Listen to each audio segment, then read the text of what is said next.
ভারতে নির্বাচনী প্রচারণা শুরুর পর থেকেই কংগ্রেসকে আক্রমণ করতে গিয়ে একের পর এক মুসলিম বিদ্বেষী বক্তব্য দিয়ে আসছেন প্রধানমন্ত্রী নরেন্দ্র মোদী। এমনকি মুসলিম অনুপ্রবেশকারীরা এদেশে আশ্রয় নিয়ে একাধিক সন্তানের জন্ম দিয়ে থাকেন বলেও অভিযোগ তোলেন তিনি। শুধু তাই নয়, কংগ্রেস ক্ষমতায় এলে দেশের জনগণের অর্থ ও সম্পদ মুসলিমদের মধ্যে বিলিয়ে দেওয়া হবে বলেও অভিযোগ করেন ভারতের প্রধানমন্ত্রী। उसे मजहब के आधार पर मुसलमानों को देना चाहते थे।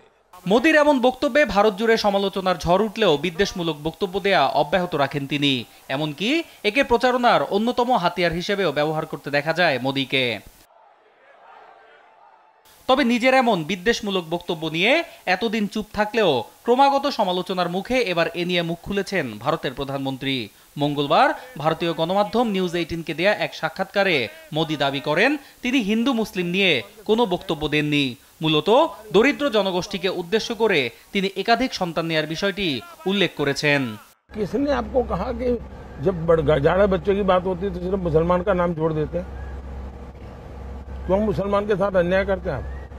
हमारे यहाँ गरीब परिवारों में भी ये हाल है जी, उनके बच्चों को पढ़ा नहीं पा रहे हैं।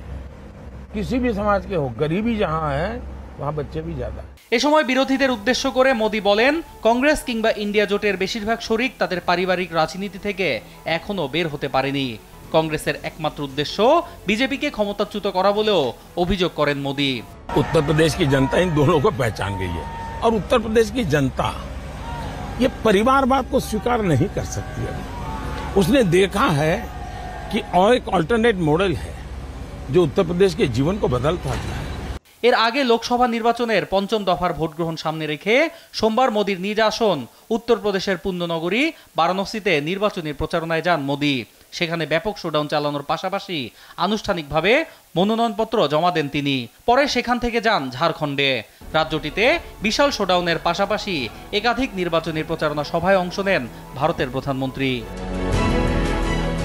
অন্যয় কর্মকার, নিউজ ডেস্ক, দেশ টিভি।